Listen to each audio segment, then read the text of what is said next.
Welcome to the Learning Project Network, where we learn through stories to make a change. The Learning Project Network, an organization dedicated to social justice issues. We are dedicated to learning about issues that impact children, families, and communities to help start conversations that lead to solutions.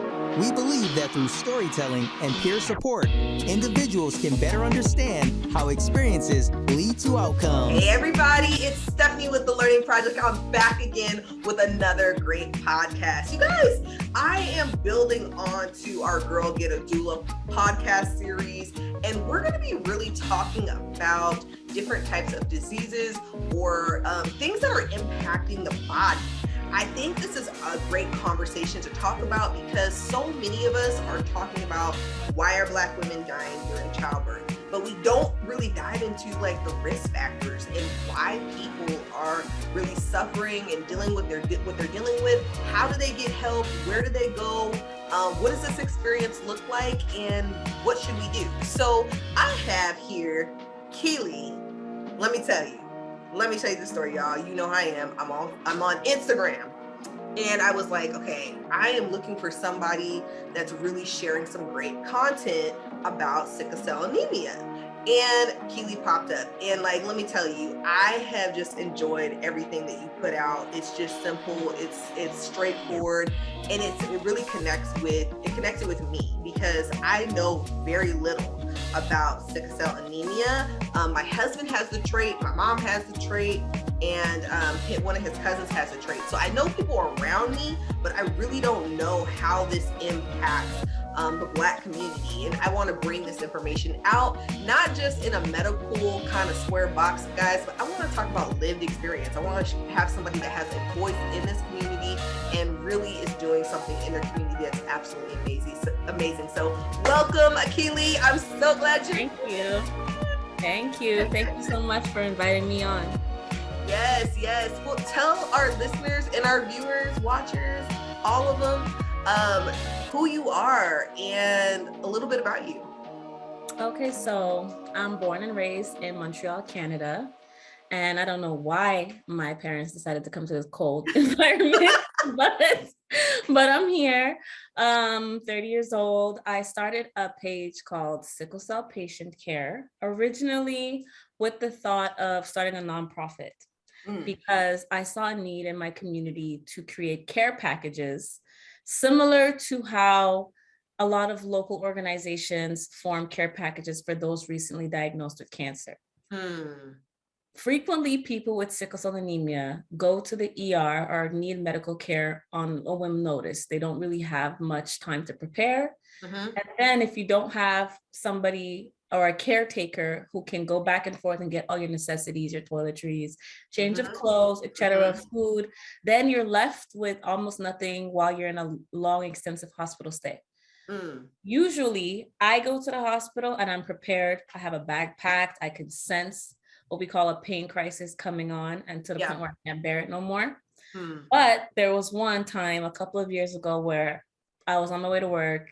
I had a workout and I got a pain crisis out of nowhere and I had to go to the emergency room with nothing. And I realized, okay, there is a problem because I don't have anything with me and I know I'm going to be admitted. I'm not leaving. What am I going to do? So it really stemmed from that. And then it grew and it grew and it grew. And I decided to partner with my local sickle cell organization. We started doing care packages. And now I actively work with them / volunteer / on the committee to see how I can help out in the community. Let's go. Oh my goodness, Keely, I love this story so much because this is exactly what happened to me. There's something that happened and it just started this chain reaction. So for those that may not know, do you have sickle cell anemia? Yes, so I have sickle cell anemia, type HBSS. There are different forms. If you would like to categorize it in terms of severity, it would be the one that is most aggressive. But to be honest, no matter which type of sickle cell that you have, there is a long, extensive list of complications that you can experience, which is not very fair to list one as more severe than the other, but it's commonly known as the most severe form. So let me ask you this for people that don't know. So from what I understand is there's the difference between the trait and then actually having sickle cell anemia. So the trait is when when you don't have the full blown sickle cell disease. I just recently learned, you guys, let me tell you, if you have the trait, you are not out of the water. Like, it's like some people are like, oh, if you get the trait, you're fine, don't worry about it. And this is a real big problem because it's misinformation. Just recently, a close family friend of family of ours went to high elevations, and they had the trait and had a horrible reaction to it, caused them to be hospitalized. They had to go through physical therapy. This actually happened to my sister as well. She was at high elevations, and it just caused her to be so lightheaded. She like passed out. They had to take her off of the mountain. And once she came down off the mountain, like, she started feeling better, but it was where her cells begin to sickle. Is that correct? Am I saying everything right? I'll be looking for you, Keely, to make sure I'm saying everything right. Yep. Because this is a new segment, you guys, and I want to make sure that we get the right information out, but I also want it to be through lived experience.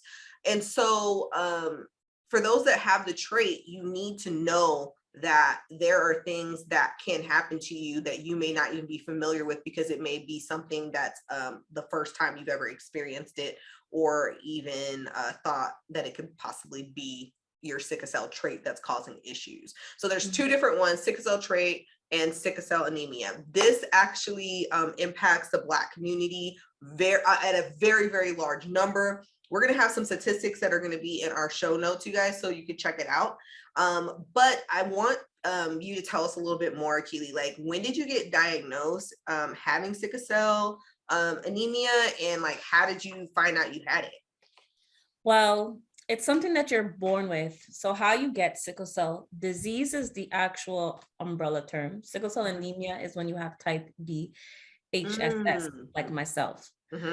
As you said, you can have the trait, you can have the disease, or you can have anemia, which means you're not just a regular anemic. You're always in a state of anemia because you don't produce enough healthy blood cells. You do produce enough blood cells. The thing is that you don't have enough healthy ones. A lot of them lose oxygen within about 10 to 20 days versus your healthy blood cells that lose oxygen in 120 days. So that increases the form for it to sickle. When it sickles, it's losing oxygen, and your blood cells go from a round form to some type of crescent or mouse-shaped form. It gets stuck in your veins. So this happened to me at around 3 months old. It's really common. It's called hand-foot syndrome. Your hands and your foot as a baby will swell. So my parents didn't know what was going on at the time.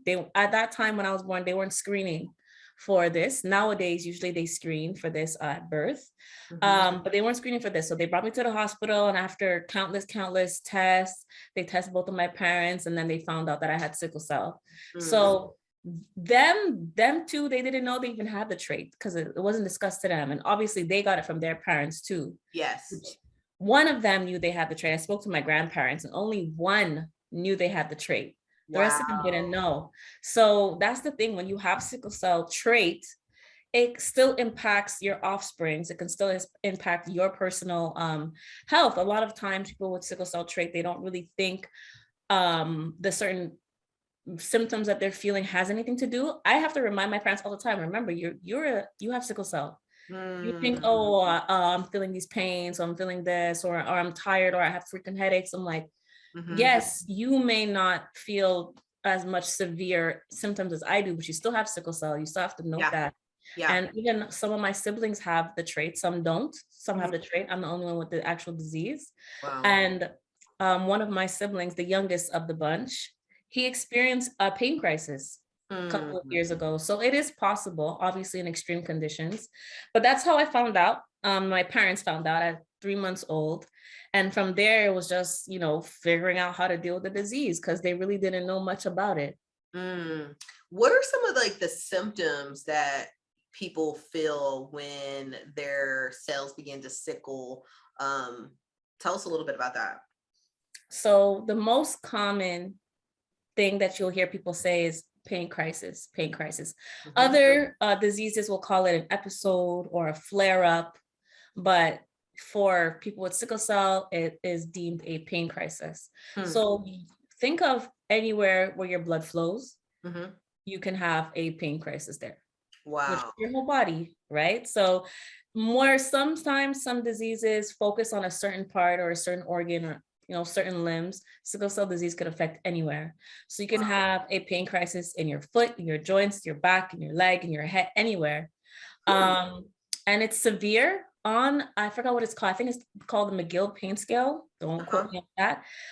Sometimes they will factor in some of the most painful diseases, along with certain forms of cancer, childbirth. Sickle cell is right up there. I think it surpasses medically aided epidural childbirth. It could get that bad. Not saying that every pain crisis is that bad, but it could get that bad. Yeah. So you can experience that pain. You can experience fainting. Usually you have jaundice of the eyes, which will mean you build up some bilirubin, which is basically you don't have enough iron. You're basically deficient. You will also, for me, I'm always in a state of fatigue, but you experience extreme fatigue. You just don't want to get up at all. It can cause shortness of breath, which is a huge concern for acute chest syndrome. It's basically developing a blood clot in your lungs, which is the number one reason for most fatalities, pardon me. Wow. Oh my goodness. This is so eye-opening to me. I looked up a statistic and it said in the United States, there's an estimate of over 80,000 people who have sickle cell disease, and like exactly on that umbrella that you were talking about in those three categories. About 1,000 babies are born with this disease a year in America. And I wonder what your statistics look like. I didn't even think about looking up the ones in Canada, because everything that you're talking about, a lot of when you said sometimes like people don't know like where it could actually hit and what it feels like, I begin to think about people in my life that have the sickle cell trait, and I'm like, dang, I'm wondering if that's like has something to do with it. Yeah, like have them having pains that people are like, I don't know why you've got this pain, I'm not sure what's going on, or they like they may be deemed having arthritis and like not even think like, is this my sickle cell trait acting up? Is it, is it flaring up? Like you said, am I having an episode? Is it coming? I don't know. It just made me really think about these things and what kind of questions we should be asking within the medical profession. In these bags that you create that I think are absolutely phenomenal, because you created a solution that I know so many people are so grateful for. What are in these caretaker packages, and why? Tell us a little bit why each thing is important. Okay, so I feel like my mother trained me early. she trained me, don't go to the hospital, not for an appointment, let's say for an ER visit. You're going to the ER visit because you cannot manage your pain at home. You've tried everything that you can, all the home remedies, all the medication, the prescribed medication is just not working. Your pain's getting out of control. Now you need to go to the hospital. So with the old West Indian mentality, make sure you go bathe, this, that, clean. Okay, check. Secondly, pack your bag. What do you put in your bag? You don't know how long you're going to stay. Okay, so as I've grown older and have frequently been in the hospital, I've kind of like refined it. I have like a travel kit, right? I've become an expert of packing an emergency bag. So what I have in there is toiletries, right? Specific to your gender. So that could just be, obviously it's best if you're handing out packages like these to have non-scented, but I mean, if it's your personal one, whatever you choose. So lotion, shampoo, conditioner, face wash, all of those things, sanitary napkins, anything that you need, a towel, a face cloth, a pillowcase. Wow. Yes. Sometimes you probably don't even get a pillow in the hospital. But you don't want to put your face all over their stuff. So a pillowcase, an extra blanket, because sometimes their blankets are thin. Change of clothes for a few days, not just one day, not just one pair of pants and that's it. Something that's easy, loose fitting sports bras, not tight bras, not wired bras, elastic bands, something like this, something that has no metal. Because if you think you're in the hospital, you're probably going to be doing frequent tests, x-rays, this, that. They Good don't point. have on Good metal. point. A little sack to put in on any of your personal belongings. Extra chargers for stuff, small electronics, a little bit of change on you to pay for, let's say, food at the vending machine. You might be there for hours. They might not be Yeah. for a while, you know. What else do I pack in there? A notepad to keep track of your symptoms, show it to the doctor. Because obviously all the time they're gonna ask you, what have you done so far? Yep. Have you tried this? Have you tried that? Have you taken your temperature? You gotta show them your journal of all your attempts to, cure yourself and nurse yourself back to health before they will even do so. So I just slap it in your face like, here, this is what I did. It's not working clearly. If you have a healthcare plan, a treatment plan, it's best to have that. A little side note: if ever I travel, I will translate it into the language of the place I'm traveling to.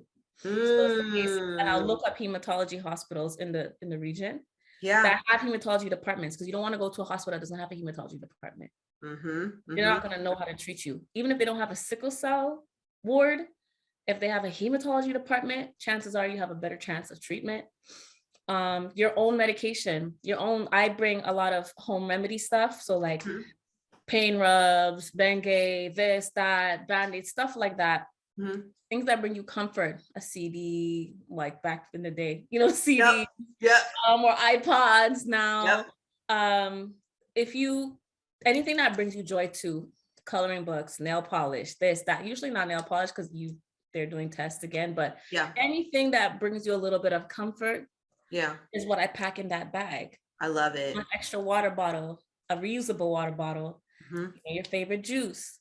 So these are the things that just makes your hospital stay a little bit easier, because if you had nothing, you'd be sitting in a hospital gown. You have absolutely nothing that brings you comfort. There's nothing to do to pass the time. You have no electronic devices because they're all dead. You have to wait for people to call your hospital phone. So it's just to make it a little bit easier for you. So that's the stuff that we pack in the packages. First of all, for those that are listening to this, how many times do you have to think about what you are packing when you go to the emergency room or you go to the hospital?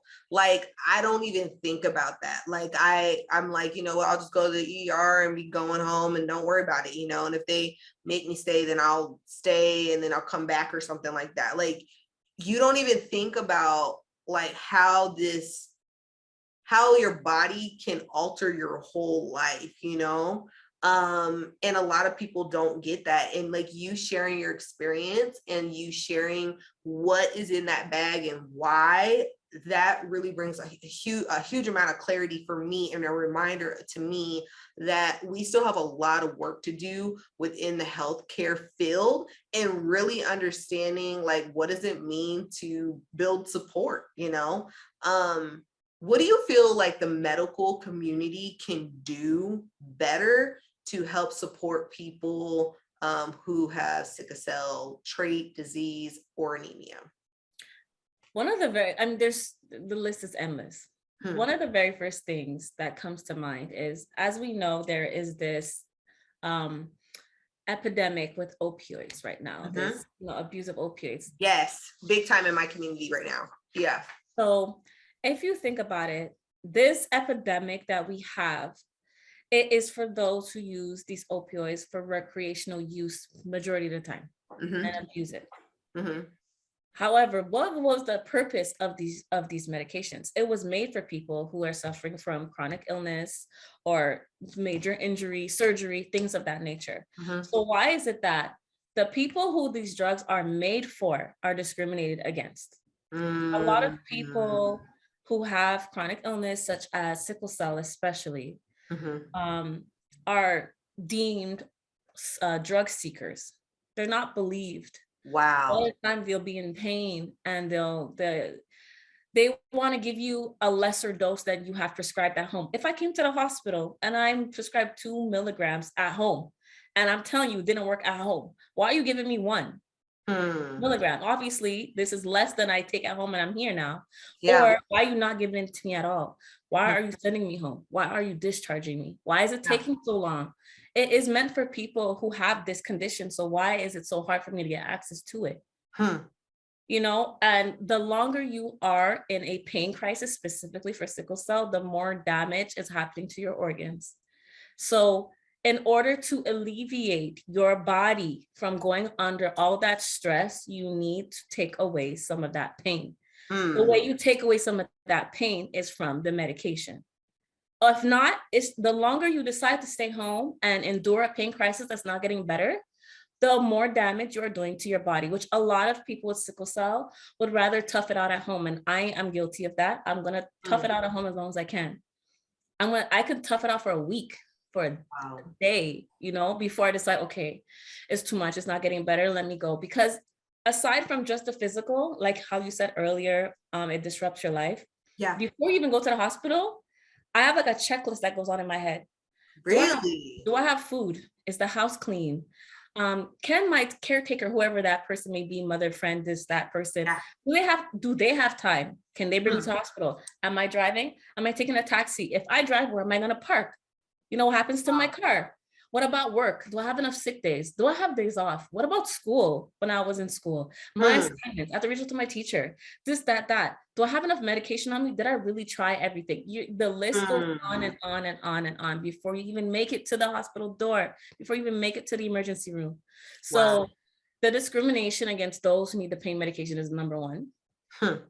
Secondly, I would say is just reaching out, like what you're doing right now, creating this conversation and talking to those who have lived experience, because textbook and theory has nothing on lived experience. That part. I can tell you how to treat me most times, to especially a beginner in the medical field, better than you've ever read. So there's that. Two, it would be being open to non-conventional treatment plans. I would say I'm really big on natural, or if you want to say holistic. Yeah. Of course, I take my medication. I do what I have to do pharmaceutical wise. But a lot of the times you might mention that to those in the medical field. And of course, I know it's not their lane, but you get a lot of pushback. You get a lot of, shunned. Yes. So I don't think that necessarily helps somebody who's just looking for some comfort. Life is hard enough. Can I just put a pin in that, y'all? I'm trying to keep myself together. For those that are watching the video, you probably see me moving all over the place. This conversation is literally taking over my entire body right now. Let's just talk about this. We're talking about a all-natural, holistic position, right? Like, why do we not have these options, right? We say that the opioid crisis is a huge problem, but we're not getting any in-between alternatives or a lead up, you know what I mean? Like, I think of a pyramid, right? Like, you're going up that pyramid, right? And so if people want to take these different steps, why are they not partnered with a provider or a hospital or a healthcare community that says, no, I see you, I hear you, and we respect your culture? Again, I want to go back to this. Culture does not mean color, people, okay? Culture is a way that you basically see and view things through your family lens, through your background lens, why you do what you do. And there are a lot of people that come from a culture where you are definitely very holistic. You're going to look for natural remedies. And that doesn't mean that you're against medication. It means that this is your primary maybe foundation when it comes to treatment first, and then you move up the ladder. And so I love that you brought that up. And I hope that someone hears this conversation and says, why aren't we doing this? Is this the missing link within the healthcare community that we need to talk more about and we need to connect more on? Because I will say this, I've met so many doctors and nurses that do so much holistic stuff, but the system of healthcare is like a huge problem. Because people want to do things that are doctors and nurses and they work within the healthcare community, but the system does not allow it. It does not open up those avenues that says, we see you, we embrace your culture, we embrace what you're saying, we embrace how you want to be treated and receive medical care. And that's literally, I feel like, exactly what you're talking about. there's another thing I wanted to add too. I feel like awareness goes hand in hand with research. Mm-hmm. Of course, there's a slew and a ton of medical conditions and illnesses out there. Yeah. But sickle cell is one of the most common diseases. It is the #1 inherited blood disorder. Wow. So I don't understand why it's not more known like some other more popular, just as not contagious, just as passed down like sickle cell.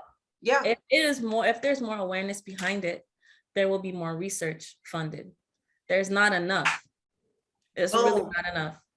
If you don't know, now you know. If you don't know what she said, replay this and listen to it again, because that's exactly why I wanted to highlight this, because we have this disease is just running rampant in so many communities, and we are given little to none like information at all. Like, you know, even like when I was researching a little bit about sickle cell, I was learning about, you know, the signs that you may see in your baby by the swollen hands and the swollen feet.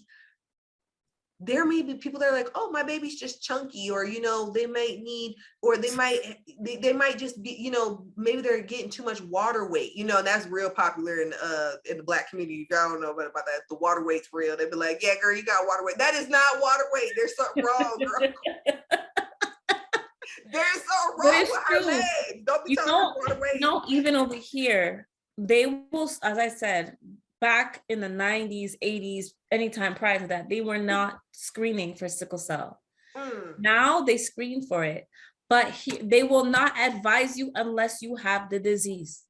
Wow. So if you have the trait, they will still not, you don't even know. Yeah, you have to actively ask, hey, by the way, what happened to the labs? Did it come back? Well, you know, what else did you find? Did you find anything at all? Yeah. If they'll be like, we'll call you if we find something. But if there's the trait pops up, they're not going to call you.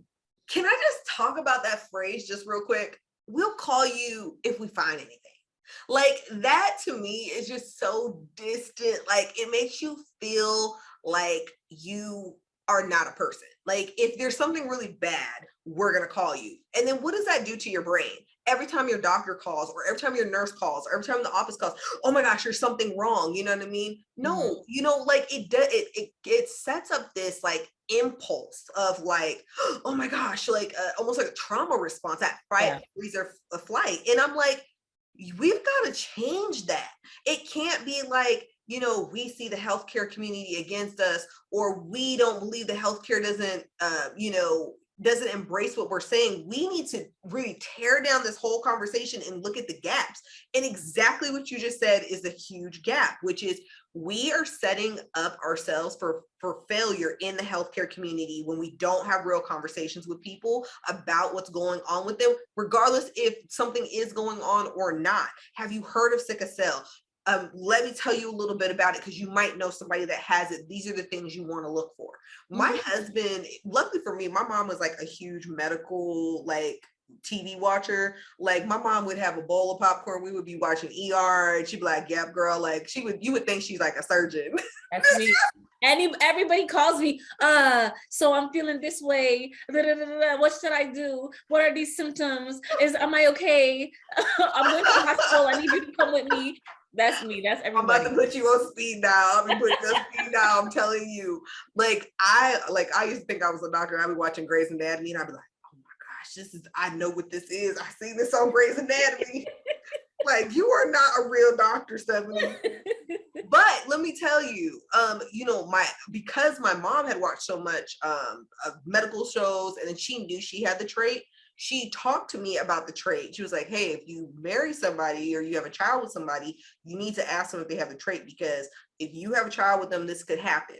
And one of my cousins, who was like really like around my age, he had sickle cell anemia, and he was always in the hospital, and I didn't understand why he was always in the hospital when we would call.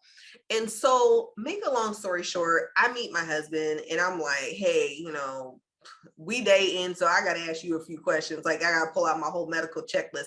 I was like, do you have sickle cell? trait? And he was like, I don't know. I'm like, and I'm asking him questions. He don't know anything about his medical history. I'm like, I'm gonna need you to know like what your blood type is, if you got the trait, like what's going on here. And so before we got married, we actually got tested, both of us. And I had to request it. And it was like a big deal. And like, they were like, okay, well, why do you want to be tested? I said, well, my mom has the trait and we don't know if my husband has a trait. And so he got tested. He absolutely had the trait. And then I got tested and I did not have the trait. Yeah. And so I was like, I was kind of like in a shock because I was like, why did no one ever talk to me about this? Like, I'm literally like on birth control. And the first thing my doctor is like, you need to be on birth control, make sure you practice safe sex, going down the list. Right. But never once did she say, hey, I want to give you some more information about genetic diseases or things that you need to be aware of. Or, I mean, like just those extra conversations that build transparency and build trust, and give people awareness, because the more information I believe we have and education we have on these different areas, the more we can help one another and help people identify things that they may not even be aware of. And like my husband talks about that all the time. He's like, yeah, if you wouldn't have been like, hey, this is what sickle cell anemia is, and this is why we need to get tested. This is why we need to be worried about this. He was like, I would have never like taken it serious.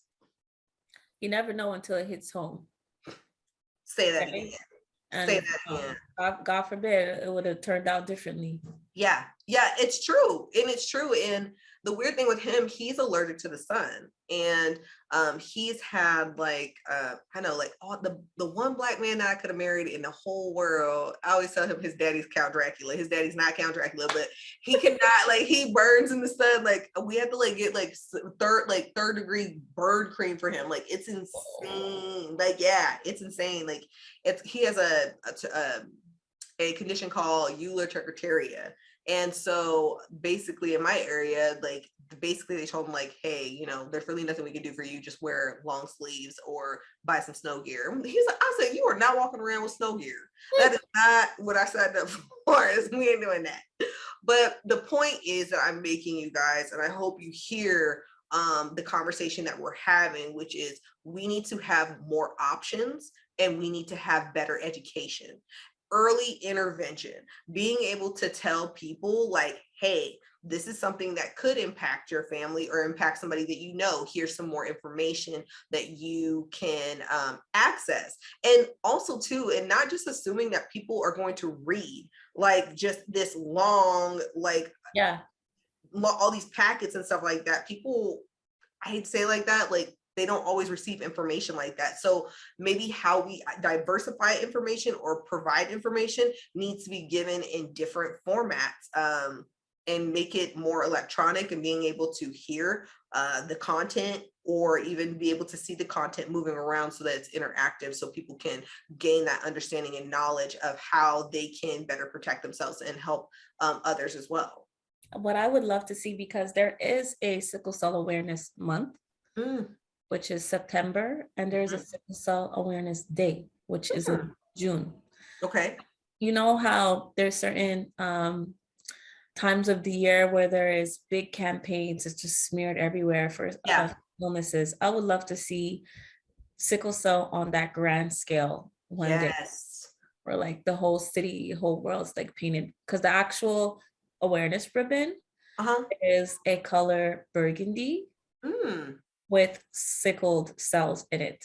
That's the official of it. I would love to see that, or just burgundy, everywhere. That's a dream.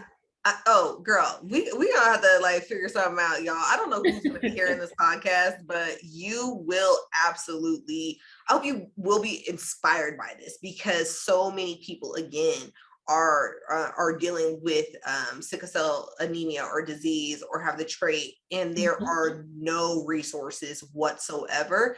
And when you said to me, like, this is one of the largest diseases that's passed down, like, I was like blown away.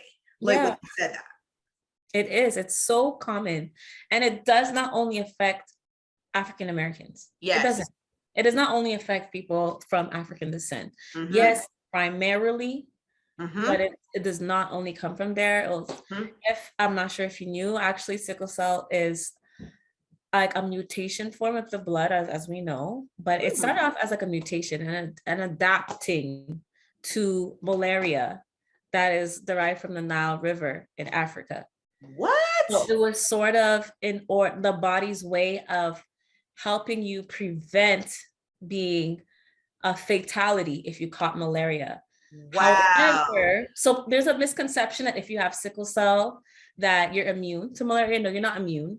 But you do have a certain, like barrier or a little protection. You probably will still get sick and things like that, but chances are you might not be a fatality. However, the reason why it's that, so you can say that's sort of like a trait form. The problem is so many people ended up developing this mutation, this trait. And when trait and trait gets together, it combusts into a disease. And then the disease is what wreaks havoc on your body. Wow.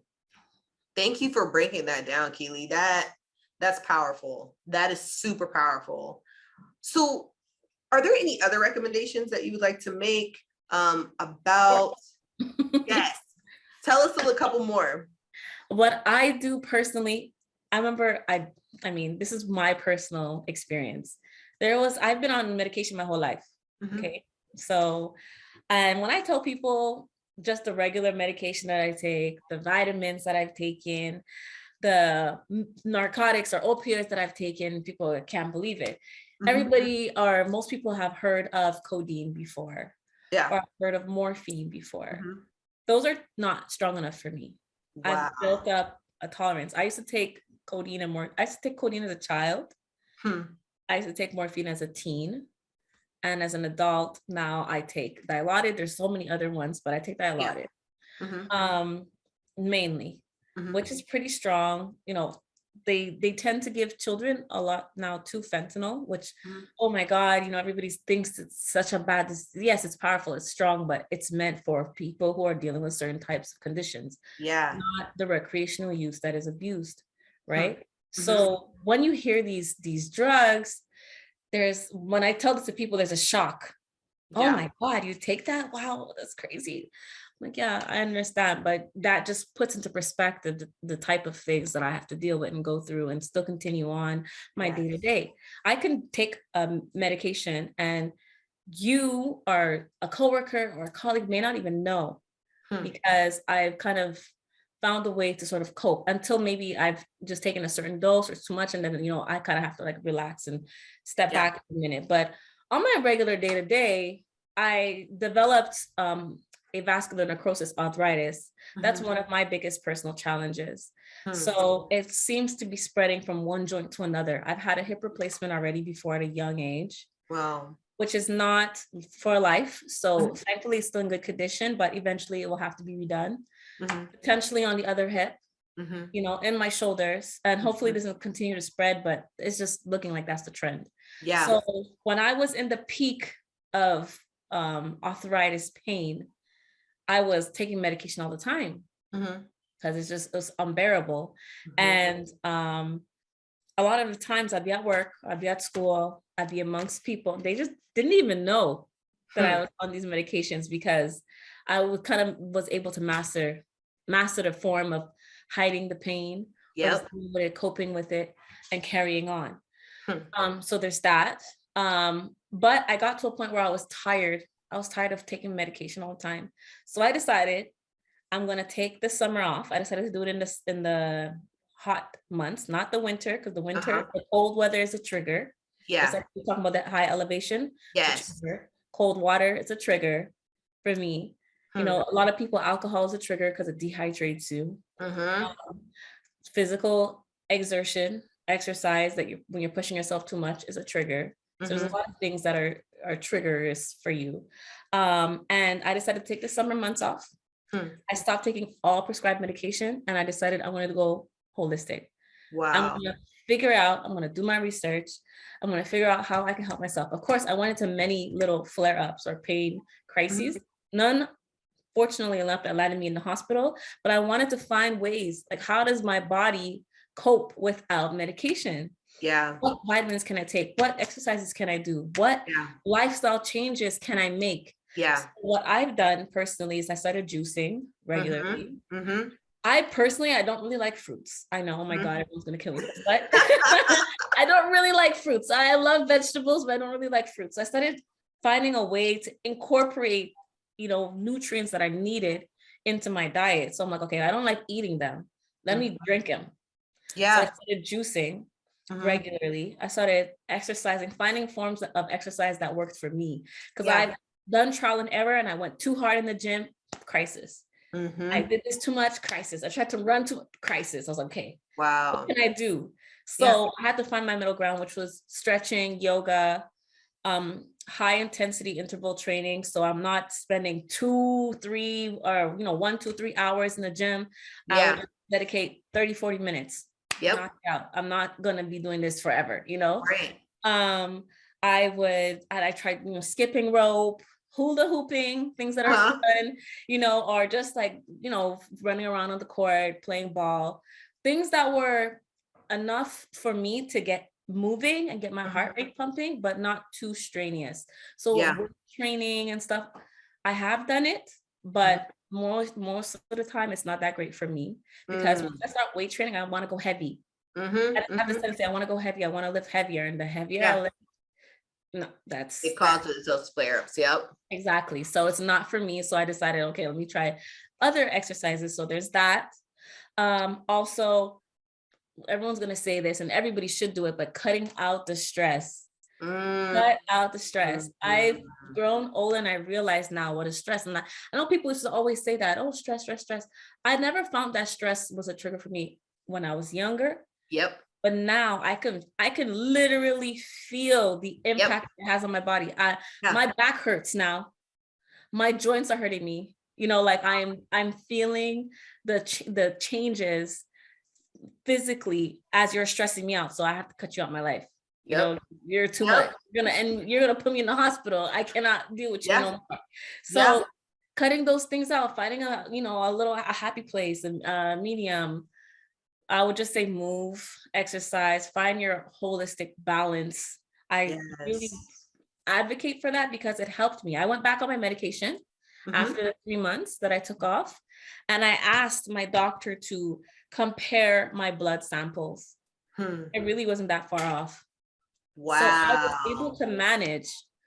It took a lot of work though. It took a lot of work. It took a lot of work. Like, don't be doing that. Exactly. It took a lot of work, but I was able to prove to myself that I could manage to a certain extent. I could manage myself and my disease naturally if I wanted to. It takes a lot of work. Yeah. But I could do it if I wanted to. I did go back to my medication, but now I just pair the two. So I find that's the balance that works for me. So I would just say find your balance. That's me. You got to find that balance in understanding when you need to, like, what you need to do for your body. And I say that's me too, because I love the natural holistic side, but I love the medical side too, because there's a purpose for it, right? But like, how powerful is it when your medical team and your holistic team or research, they come together? You know what I mean? I think there's just something so powerful about that, and helping people understand what they need to do and how they need to do it and what is best for them, and really individualizing care. Did you feel like your medical team or your doctor really embraced what you were doing? And like, well, remember before I was talking about pushback. Yeah. So I spoke to my hematologist, who I've been seeing since I turned 18, thankfully. And she wasn't too keen, but she did not turn me against it. She was like, I don't advocate for it. I don't think you should do it. But if you are, let's make sure to monitor you. I take blood samples before, when everything is good and healthy. I do a checkup every 6 months. If I've been in the hospital, if things have been going crazy, it can be anywhere between 1 to 3 months. Wow. So she's like, okay, I told her I'm going to take a 3-month hiatus. She's like, okay, let's take a blood sample at the beginning. And then after your 3 months of doing your natural journey, we'll take a blood sample at the end, and that's how I was able to compare to see how well off I was. I love it. I've even spoken to her about natural births and things like that. And she's like, I don't have it. I don't think you should do that. She's like, she's like, when that time comes, we'll talk about it. But she's like, I do not recommend you do that. Don't do it. She's like, we'll talk about it some more. I'm like, okay. Yeah. Like, yeah, no, natural birth, not for you. I'm like, okay. But when the time comes, we'll get there. But she did support my decision, but she was not pushing me towards continuing that way. She wanted me to get back on that medication as soon as possible because I take something called hydroxyurea. It's really popular. It is technically a form of low dose chemotherapy because they do give it to people as well with cancer. Wow. It was intended for cancer patients, but they've realized that it also could help those with sickle cell. So basically, when you're born, your red blood cells are the healthiest blood cells that you have. They're called fetal hemoglobin. Yes. They carry your oxygen super long. And that's what we lack for people who have sickle cell. Your oxygen depletes out of your cells fast, causes the sickling. So this medication allows your bone marrow to produce fetal hemoglobin along with your regular hemoglobin. So you have more healthier blood cells in your system. It does not work for everybody. It's a long, extensive trial period. Not everybody's eligible for it. When you first get on it, you have symptoms that you might experience, like nausea, vomiting, constipation, this, that, because you're getting on chemo. I know a lot of hematologists, I find they don't like referring to it as that, or even mine, she doesn't like calling it that. Technically it is, but I'm like, if it's technically, then that's what it is. Yes, exactly. Exactly. I was like, oh, but I don't want to scare you. Because when she first told me that, I was like, I don't want that. I denied it for 2 years. I'm like, I don't want to get on chemo. Why do I need it? I'm like, but it ends up working for me. My blood cells are elevated from what they used to be. But I've experienced a ton of side effects, weight gain, this, that, skin issues, all the stuff that I was mentioning before. I've had so many, but overall, I find that it, the pros outweigh the con. And at first, when I came off of it, she's like, I don't know if this is a good idea, because if you go back on it, we don't know how your body's going to respond. Coming off of a medication like this, stopping for an extensive period of time, 3 months, and then going back on it is a lot. But I've done that twice. Thankfully, I don't think I'm going to play around anymore. Right. But thankfully, I've come off of it twice. I went back on it twice, and I still respond to it. Every time I come off, we have to gradually go back to my regular dose, because it's like I kind of flushed it out of my system, right?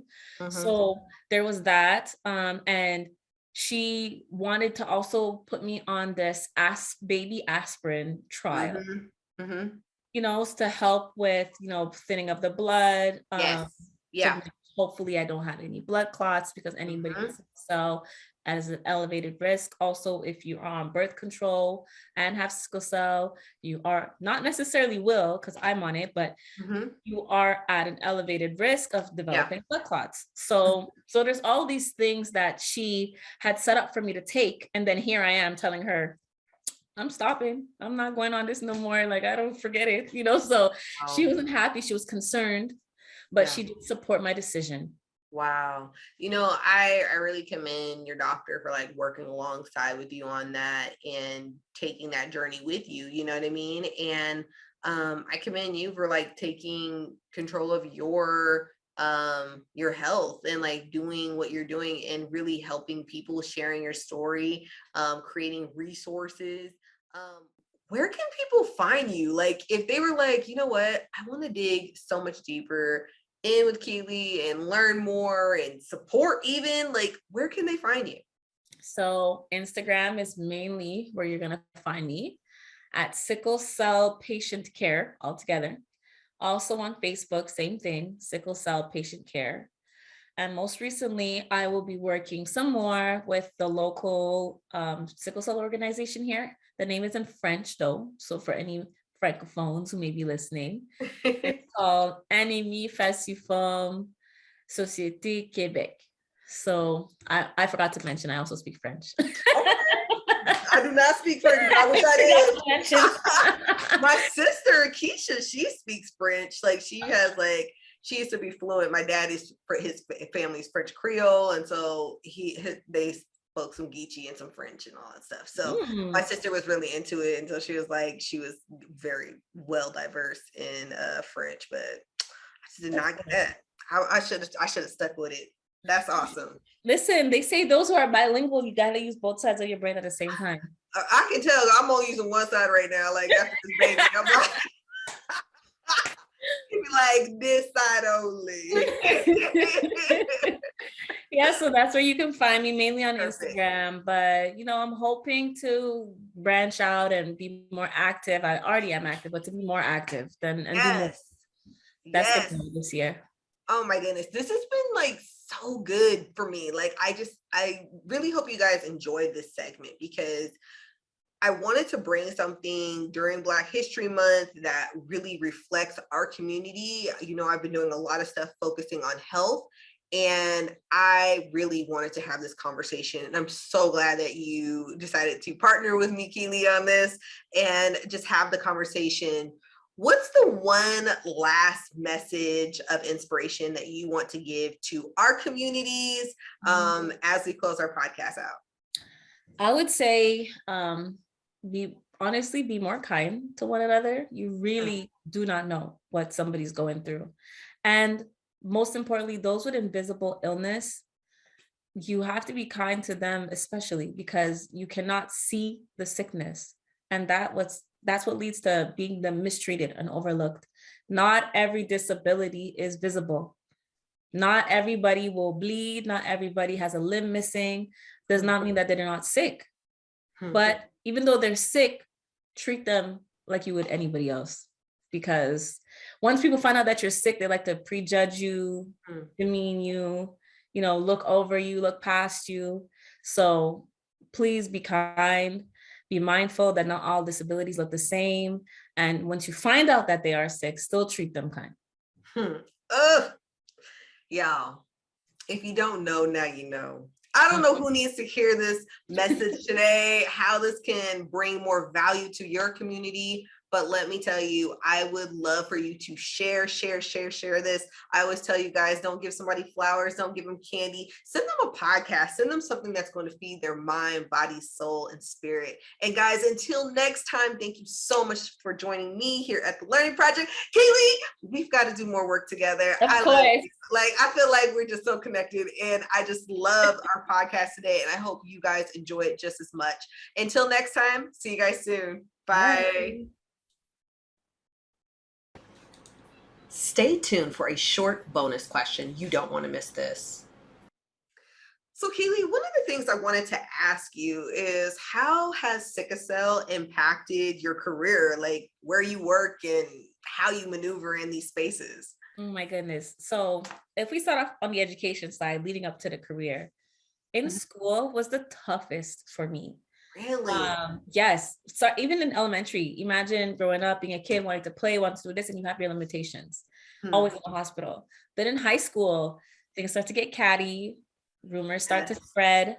One time I got really sick, and I came back to school in high school, and there was this huge rumor that I had this, I had that, I was dying, all types of stuff, right? So kids can be cruel. I came back fuming. Okay, once I came back fuming. I confronted everybody. But then again, awareness, they don't know. If I had something of a disease that they were more familiar with, maybe the response would have been different.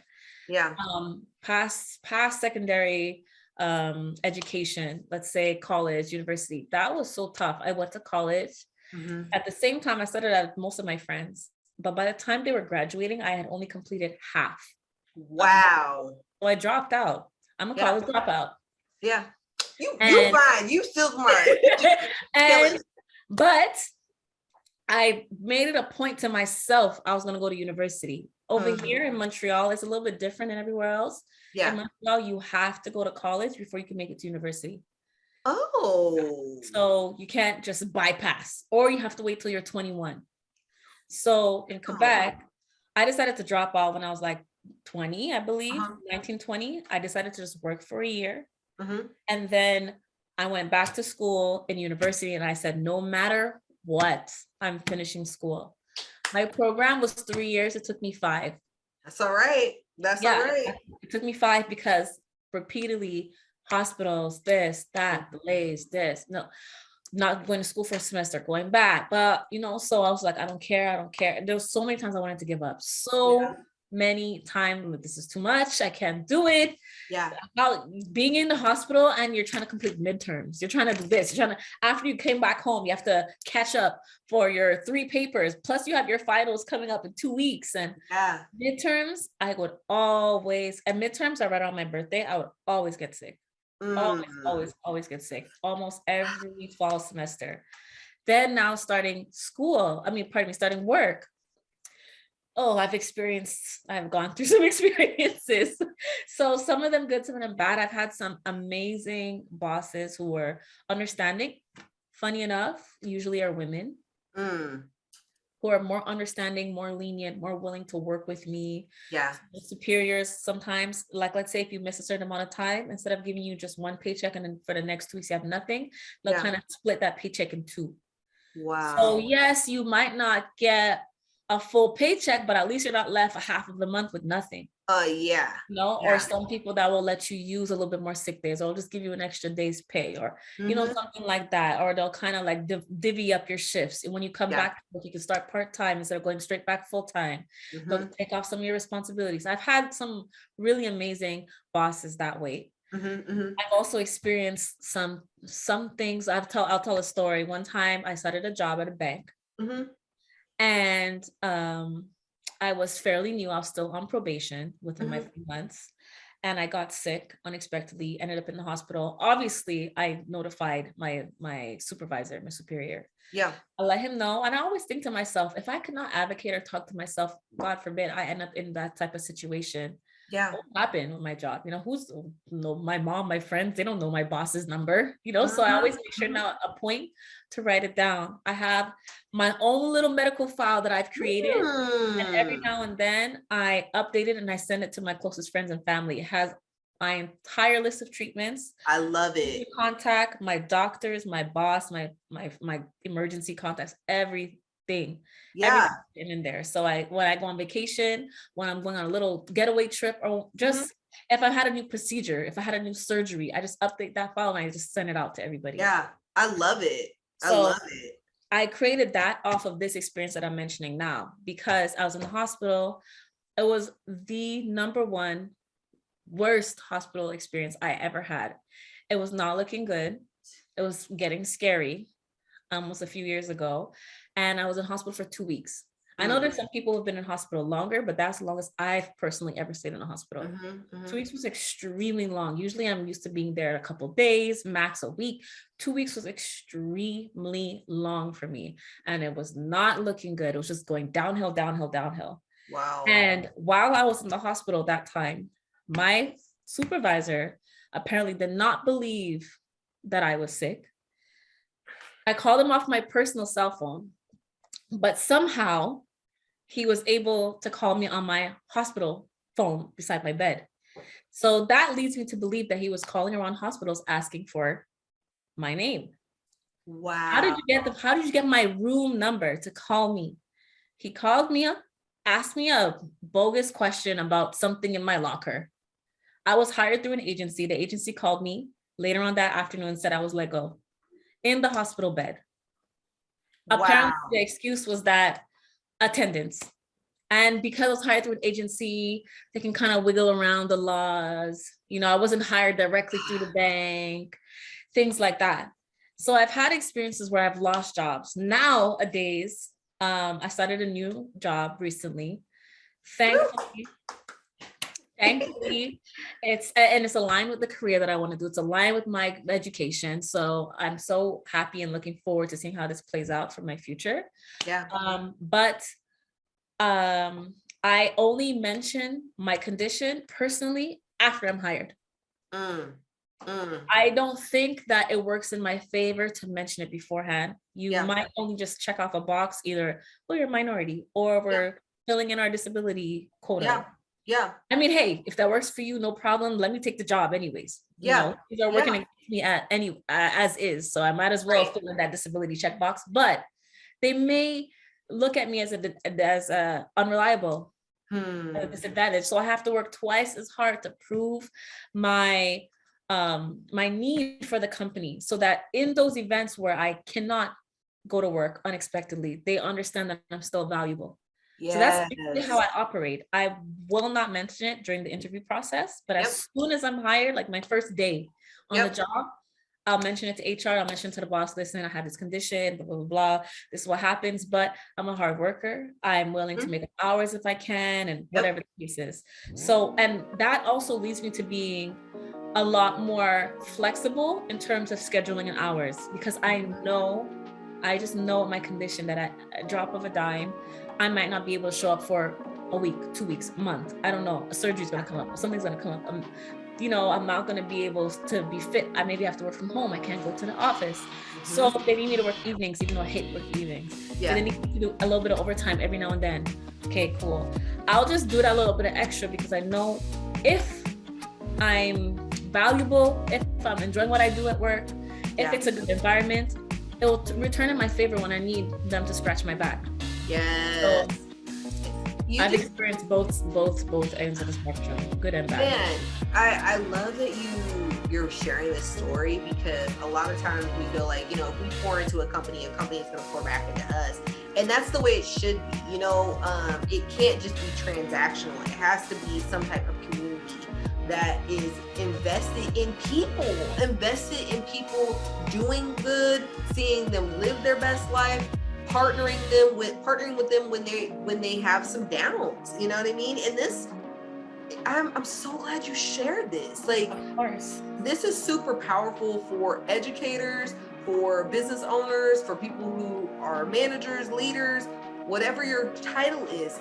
You have got to realize that we have an important place to play in people's life, and how we play that fiddle, or we play in that person's life, that is going to be what makes all the difference. That is how the trajectory of our communities and culture are going to work and maneuver and connect and support one another, or not support one another. Like, man, that was really powerful, and I'm so glad that you shared those experiences. And I hope that whoever listens to this, that they will find something so unique in that conversation and bring it back to the table where they work or where they are leading, so that they can have conversations about things that may be taking place that they don't even realize is happening. Yeah, take care of your employees, because they will appreciate it in times, especially those with disabilities. They will appreciate it. Take care of them. Thank you so much for sharing that. Thank you.